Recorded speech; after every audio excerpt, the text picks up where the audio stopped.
My name is Jack Heyman. I'm from ILWU, Local 10.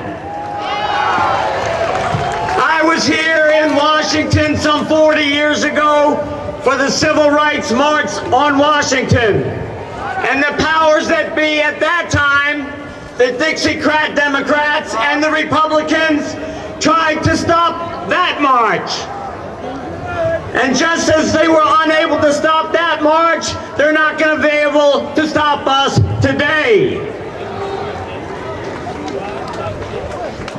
Whenever workers marched on Washington, the government has used repression.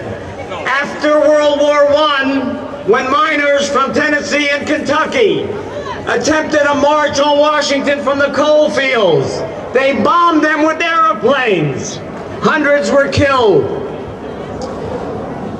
Right before the Great Depression, the Veterans Bonus March, which was working class people who were out of work, were attacked by troops under the command of General MacArthur. This is the kind of treatment that workers have when they protest in Washington.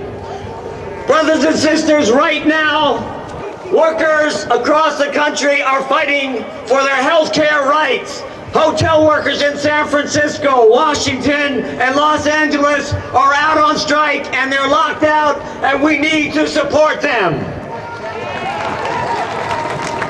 Health care is a right, but it's a right in this country that we have to fight for. And we need a party, a fighting workers' party, to represent us, because the Democrats and Republicans, as Mumia said, never will represent us.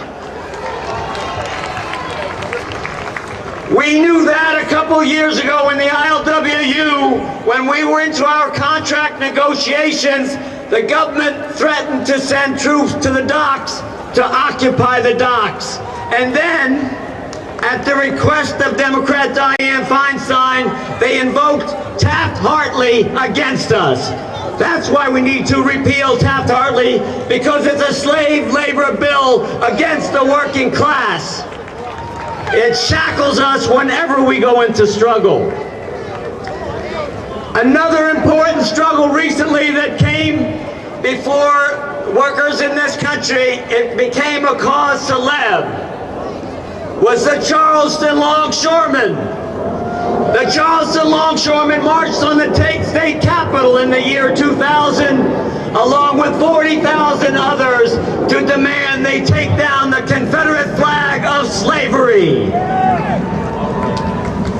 The following day, the brothers from the Charleston Longshore Local demonstrated in their own port against a scab operation.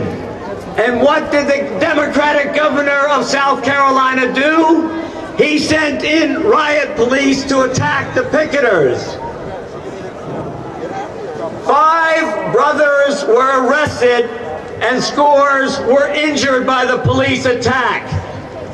That struggle ended in victory, to a great part because of the militancy and the leadership of ILA Local 1422.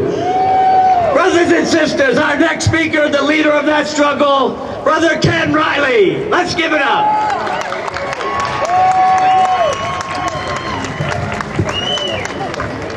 Brothers and sisters, it's great to be here today in solidarity with our brothers from the West Coast and with workers all over this country.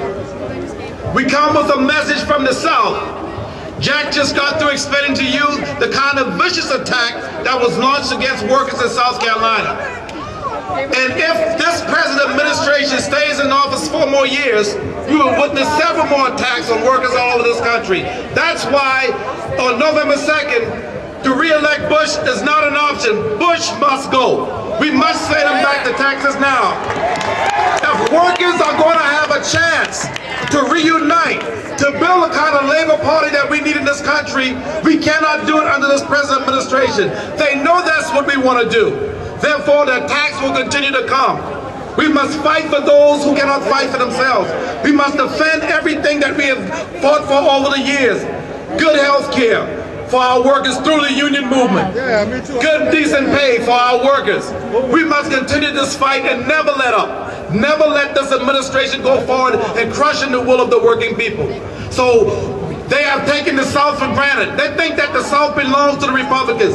Well, we are a living example that that's not true. And we're going to show them. South Carolina has been written off. We're not even considered a battleground state.